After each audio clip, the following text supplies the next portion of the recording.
नमस्कार विद्यार्थी मित्रांनो, मी कावेरी जमनाले तुमच्या माझ्या या चॅनलवर सहर्ष स्वागत करते।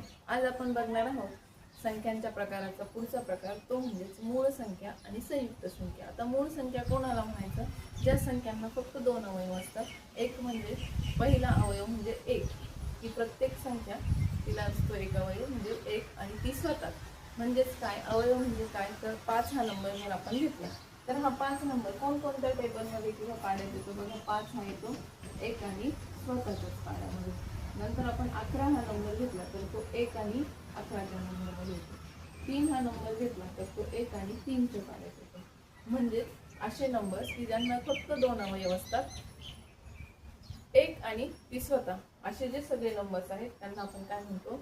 मूळ संख्या म्हणतो। आणि 1 ते 100 मध्ये अशा टोटल 25 मूळ संख्या आहेत, 25 नंबर्स आहेत, 25 संख्या आहेत की ज्यांना फक्त दोन अवयव आहेत आणि त्यांना आपण मूळ संख्या म्हणतो। आता राहिलेल्या संख्यांना काय म्हणायचं तर त्यांना संयुक्त संख्या असे म्हणतात। का बरं संयुक्त संख्या म्हणतात?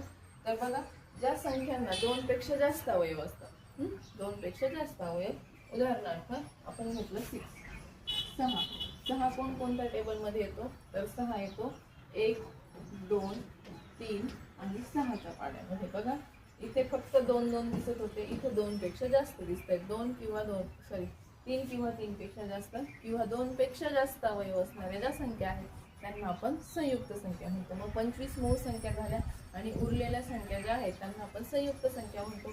अशा एकूण 74 संयुक्त संख्या आहेत। मग एक संख्या कुठे गेली तर 1 हा जो आहे ना, हा मूळ संख्येत पण येत नाही आणि संयुक्त संख्येत पण येत नाही।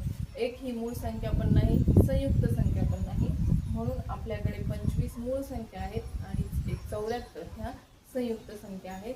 जर व्हिडिओ आवडला असेल तर लाईक करा आणि चॅनलला सबस्क्राईब करायला विसरू नका। थँक्यू।